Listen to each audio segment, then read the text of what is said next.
Oh, yeah, here we go again. Hello, and welcome into Ray on Sports. I am your host, Johnny Ray. In this podcast, we talk all things sports from my own opinion. You may agree or you may disagree, but all I do is ask that you listen. So come on in, buckle up, and let's take this ride. Hey, once again, here we go again. Johnny Ray for Ray on Sports, coming to you live from the KJ Ray Studios in Lancaster, California.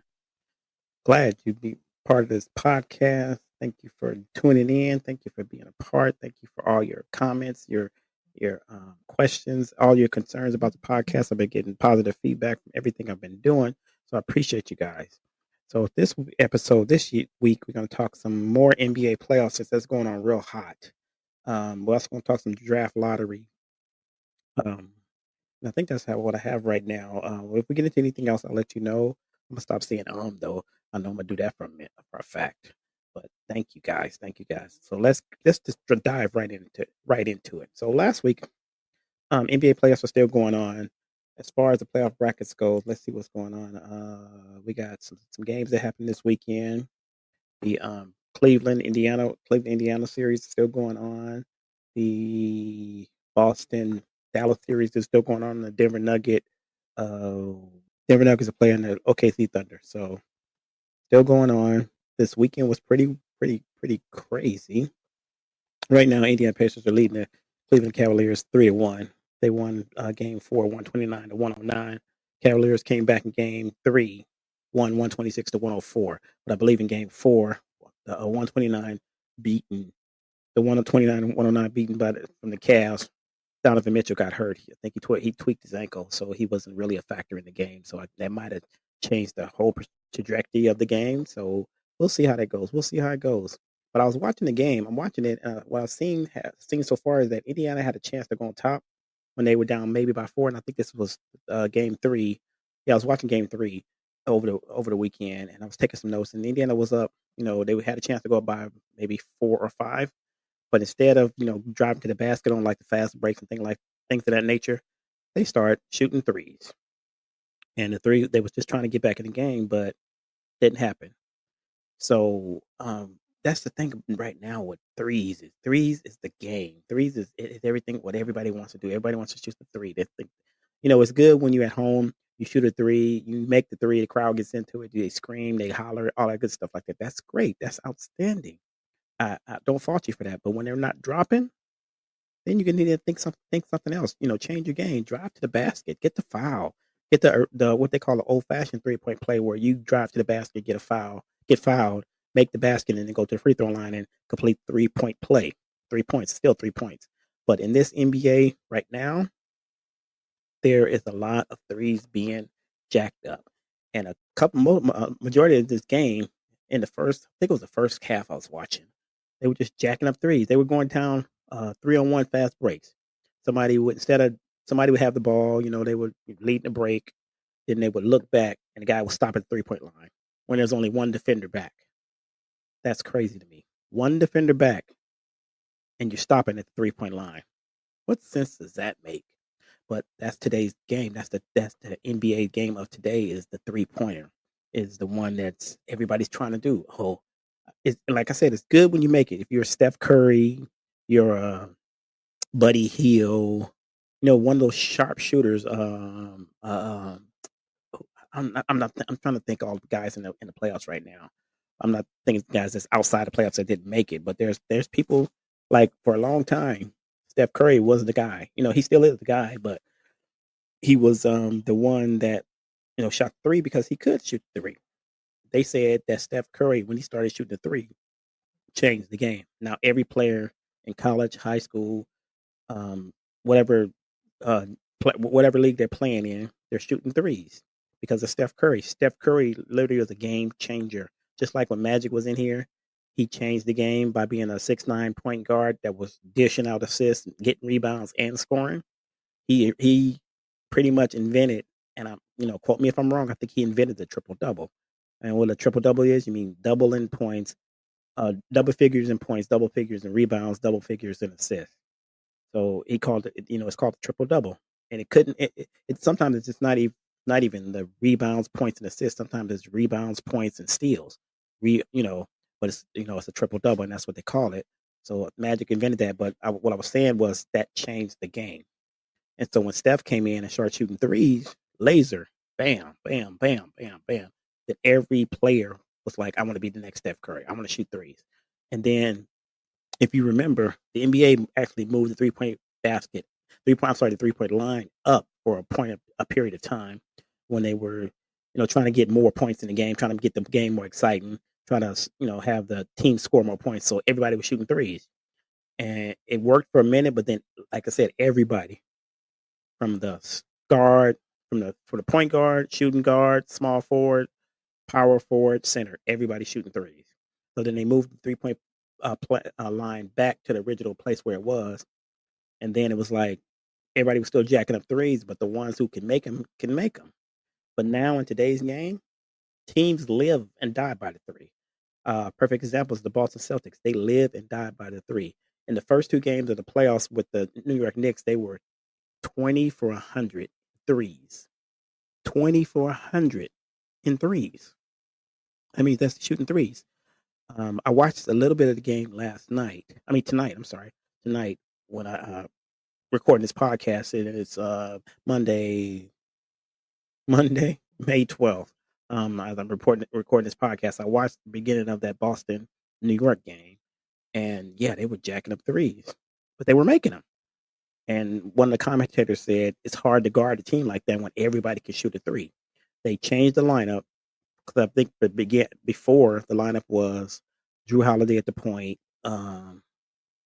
Jan, Brown. I can't think of his name right now. Brown is at the guard, Tatum at the small forward, but he's actually playing guard, playing point forward. You had Derek White. That's what it was. Yeah, I'm sorry, Derek White. So let me go back. Drew Holiday at the point, Derek White at the shooting guard, Jason Tatum at the power forward, and God, what's Brown? I can't think of Brown's name. Oh my God, I can't think of his name. I'm trying to think of the brother's name. His name is Brown. Let me get his name right because I don't want you to say that I know my players, but I did. God, what is it? Oh my God, I can't think of his name. Brown.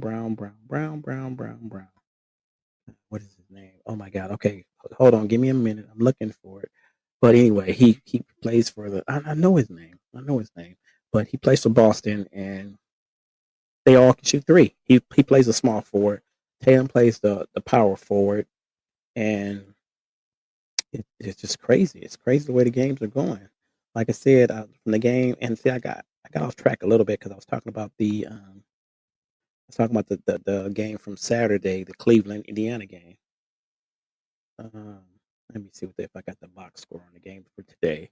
The game from tonight, which was the actually Boston won that game, 121. I'm sorry, New York won that game, 121 to 113. Whoa, yeah, and it also in that game,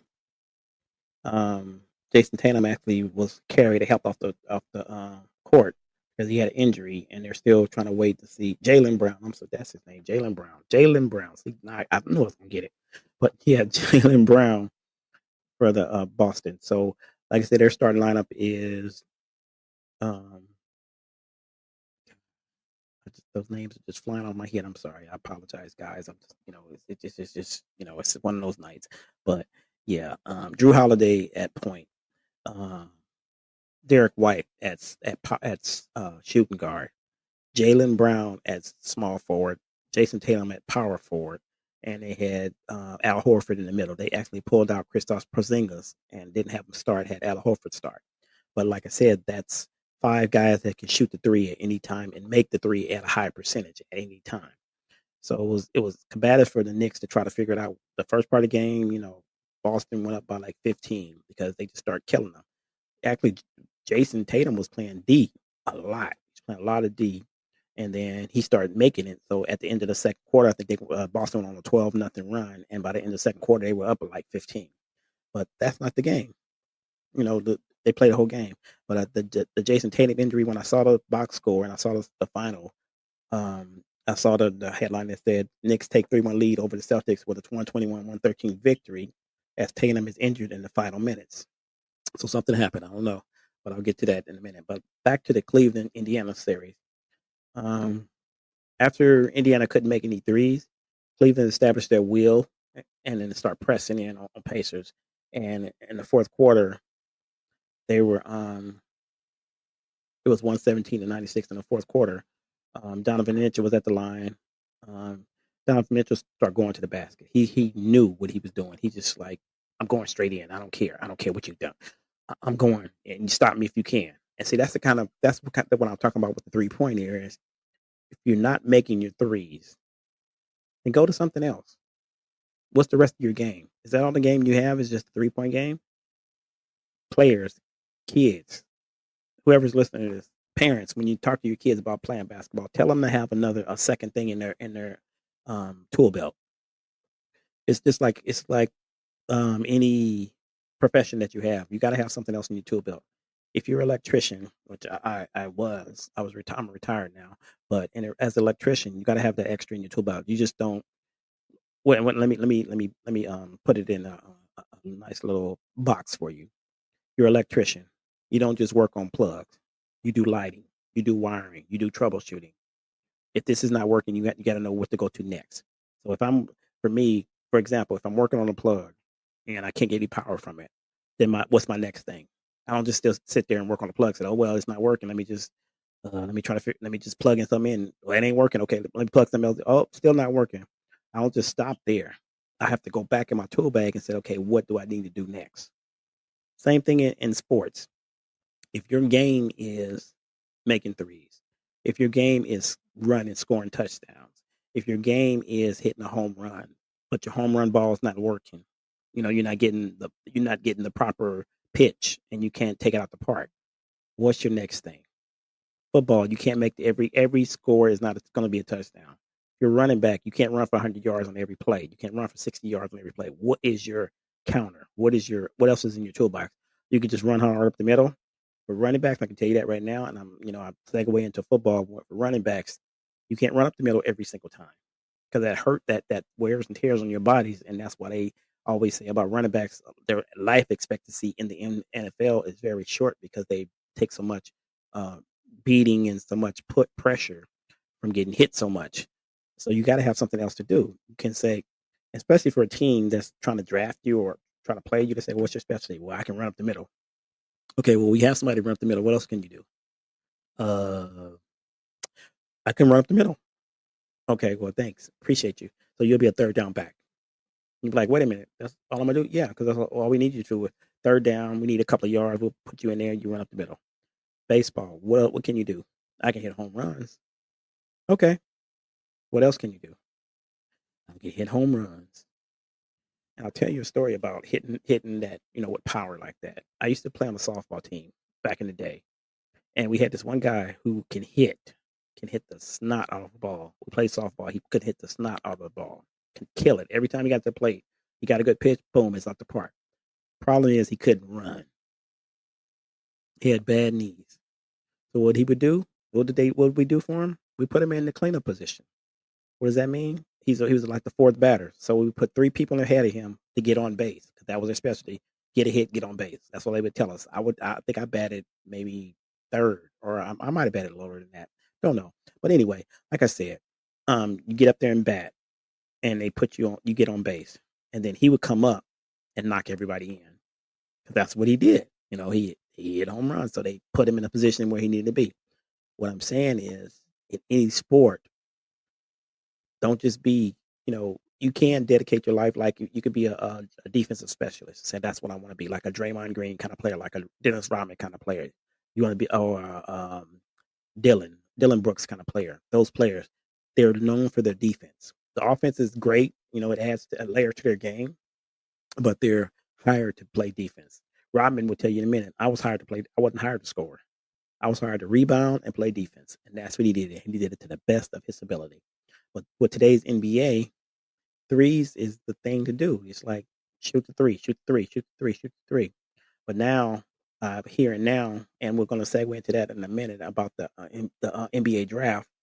This kid coming out of Duke, Cooper Flag. They said he has the full package. And what they mean by the full package, that means he has the NBA, he has the 3-pointer. He can also drive to the basket, and he can also be a playmaker. That's a good skill to have when you come into the NBA. Kids, listen to me. Parents, listen to me. Make sure your kid has a full tool bag. That's that's the lesson for today. Make sure you have a full tool bag. Here's my thing for today. Don't just be good at one thing. Be good at a lot of things.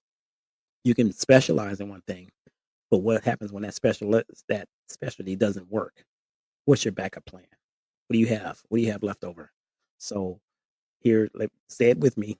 Have a full tool bag. Don't just have a hammer in there. Have a hammer. Have some pliers. Have some wrenches. Have a socket set. Have some vice grips. That's a full tool bag. You don't just go into a job with nothing but just one thing. And when I talk about full tool bag, when I started as being an electrician, they told me that. They said, these are the basic tools, but you need this, that, and the other to be an actual professional electrician. And I was like, what do you mean? It's like, no, you just having a screwdriver and some pair of pliers is not an electrician.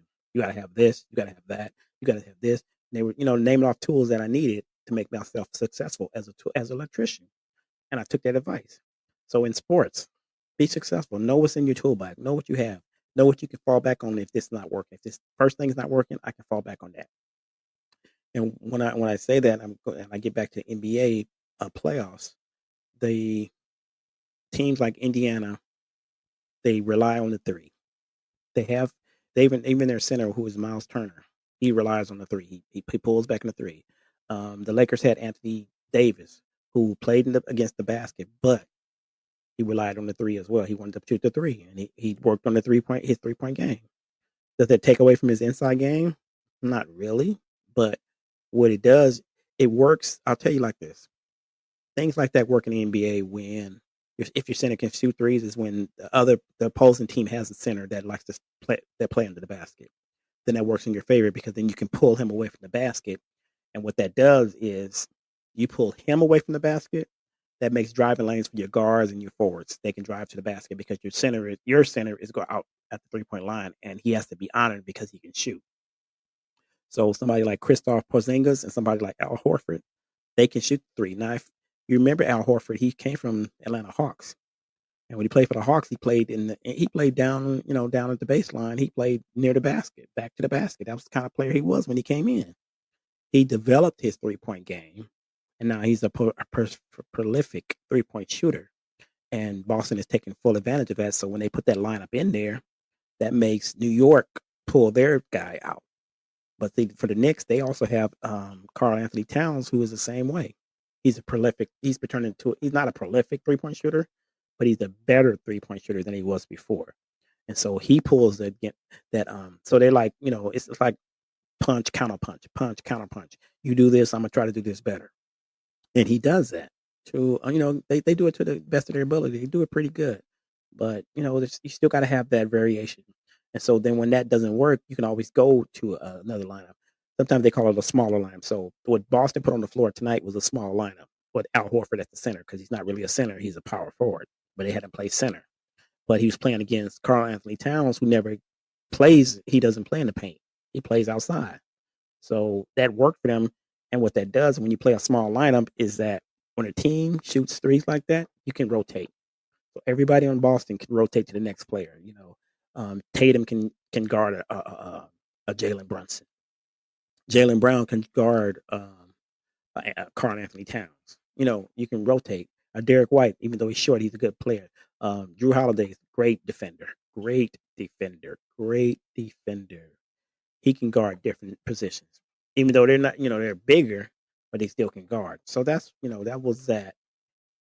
Getting back to this game, I'm sorry, I just went that way because my mind is fresh on tonight's game, but I still want to give you something about last night, about the other night. So in Indiana game, Donovan Mitchell ended up with 40 points, and Indiana superstar Tyrese Halliburton only had 4. So during the last part of that game, going back to that game, Indiana did a different tactic. They were losing, and they didn't know what to do. So they rotated their players out and they put up what they call their physical lineup in, which is their guys that come in there just to get fouls and bang in the post and, you know, stop them from driving to the basket. Like I said, Donovan Mitchell was driving to the basket, so they put that lineup in there that was trying to get him back in the game, more physical bodies, so in case somebody, try to drive to the middle, they were trying to like give him a little, but that's what they were in there for. They're not in there to shoot. They're in there to guard. They're in there to draw foul. I mean, give out fouls, and that was their job. But it didn't work because Indiana was down 120-96, so it didn't work, and Indiana ended up winning that game. So the next game I was watching, I think a little bit of it was the Nuggets and Thunder. First thing I noticed about that game is how Jokic, Nikola Jokic, gets his triple doubles. He's the rebounder, and I was watching a couple of the plays. I don't know if it was designed like that, but it's like when the ball was getting shot by the Thunder, Jokic was the only one under the basket. Everybody else was running back, and I'm like, hmm, is that how he gets most of his triple doubles? Is that how he does it? Is that he just sits under there and just collects them?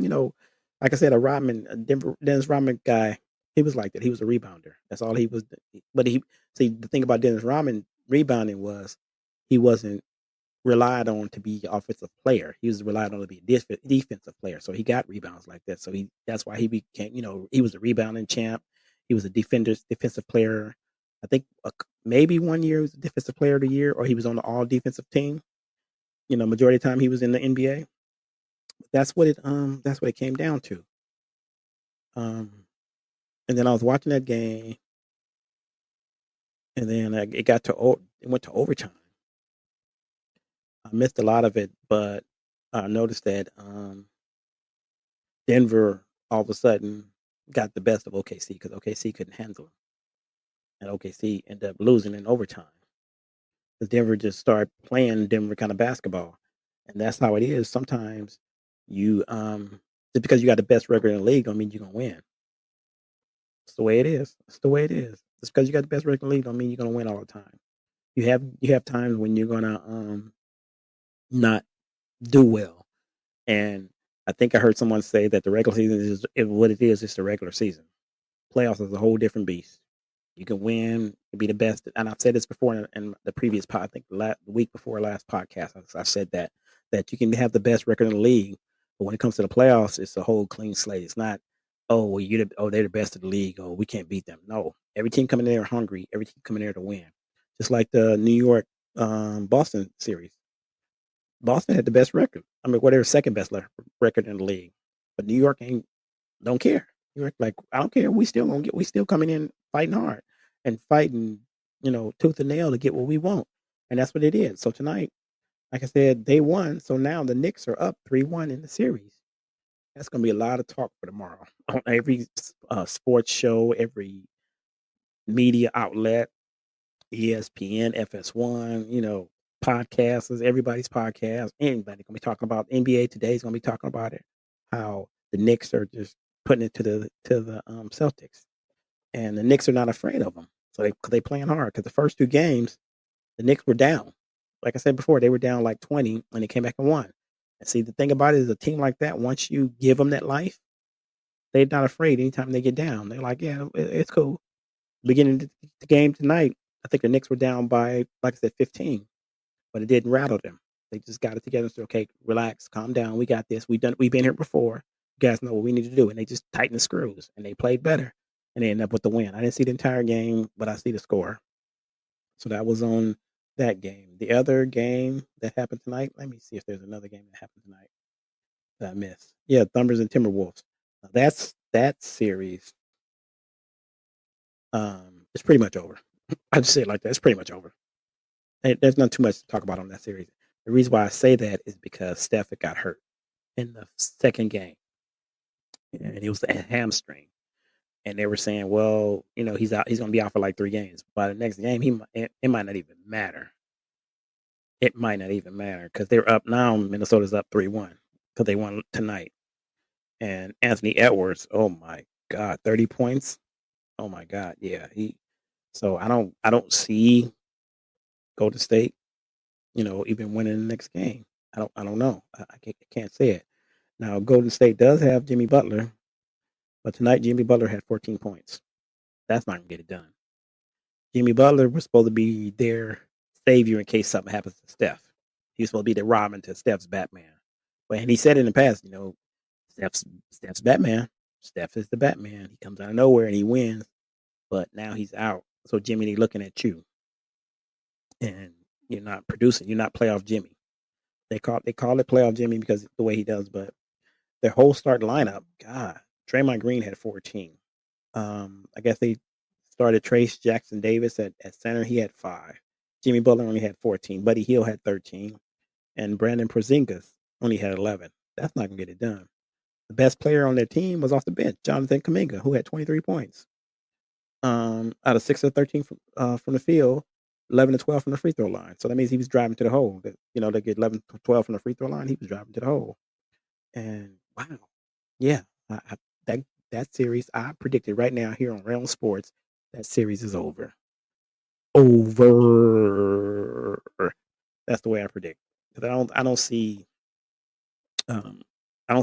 Golden State coming back from this. I don't and Timberwolves, that's them young bucks. They ready and they hungry and they ready to do it. So I don't see Golden State coming back at all. They might give them a game. Maybe the next game may make it interesting, but I didn't even have to watch the game to know how bad it was because Minnesota played my Lakers and they embarrassed them. So I know how Minnesota plays. I know Anthony Edwards plays. And I think the first few games in the series, he wasn't playing his best, and now he didn't broke out. What do you have tonight? 30 points.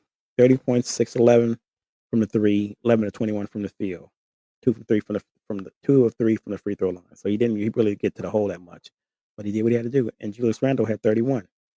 That's all you needed. And they didn't play a lot of start. I mean, they didn't play a lot of their bench players. They only played 3 bench players. Naz Reid, Donovan DiVincenzo, and Nickeil Alexander Walker were the only 3 players off the bench for Minnesota. That's another thing when it comes to playoffs. You shorten your bench because you need guys in there that's going to come in there and contribute. The ones that can't contribute, they're going to put them in the game. They had Joe Ingles. Ooh, geez, Joe Ingles still in the league. They had Rob Dellinger, who's a rookie. They're not going to put him in because he's going. He just it's too much when you're a rookie. When it comes to the playoffs, it's too much. They put you in there during the regular season. Yeah, go ahead and play. Do your thing. But when it comes to playoffs is winner go home kind of thing. Every game is like a winner go home. It's like if we lose this game, how we can come back next game. So they go with what they know. They go with the players they know gonna be in the trenches and get it done. So I think that's why they had a short bench, which worked out. And for Golden State, like I said, Golden State played a lot of people. They played them almost the majority of their bench.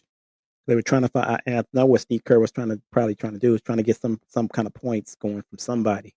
He's trying to get somebody going, somebody to do something, and nothing worked. And it wasn't like Draymond Green was in foul trouble because he only had 4 fouls, so he wasn't in foul trouble.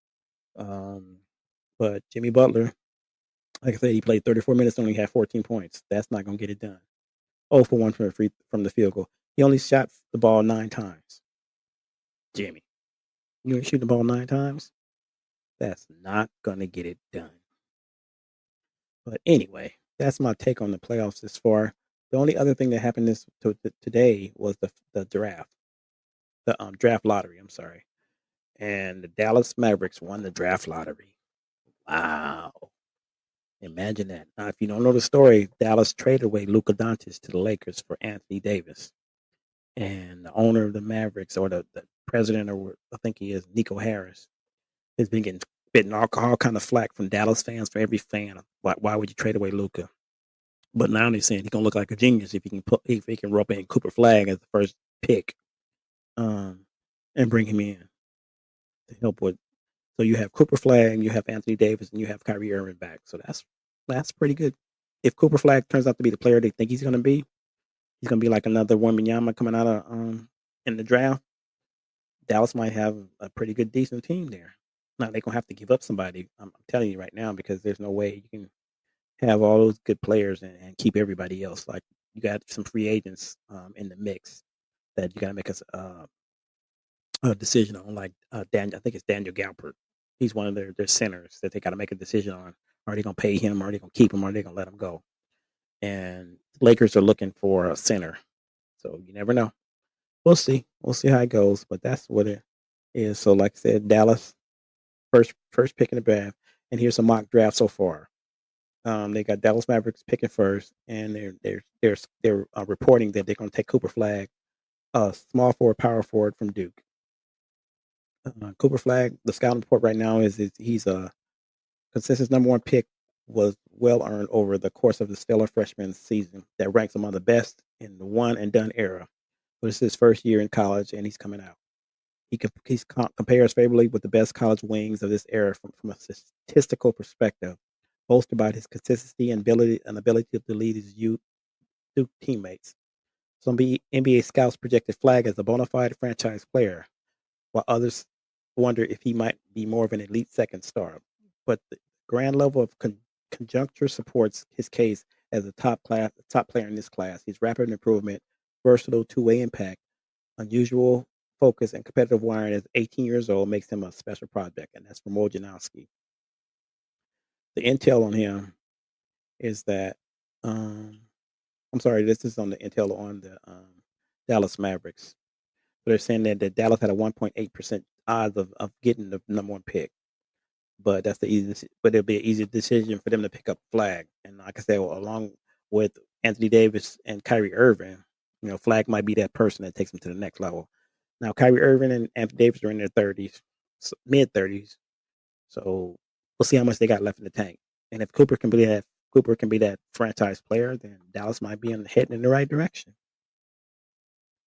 Next, the second pick in the draft was San Antonio Spurs, and they're projecting that they're going to take Dylan Harper from Rutgers.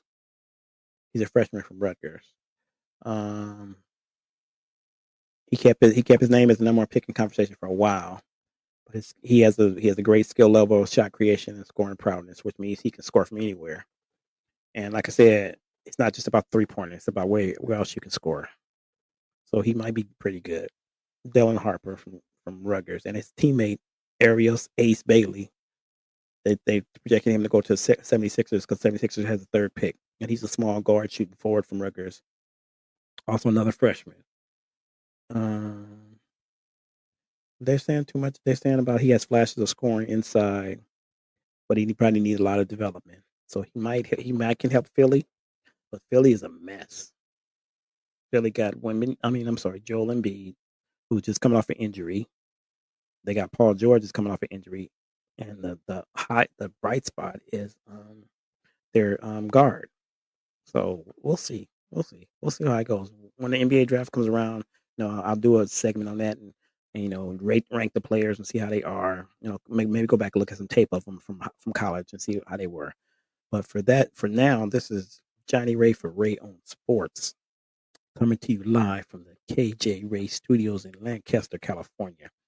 Love the podcast. If you missed any of the podcasts, you can always go to Spotify. You can go to Buzzsprout. You can go to Apple Podcasts, or you can even tell your smart speaker to play Ray on Sports.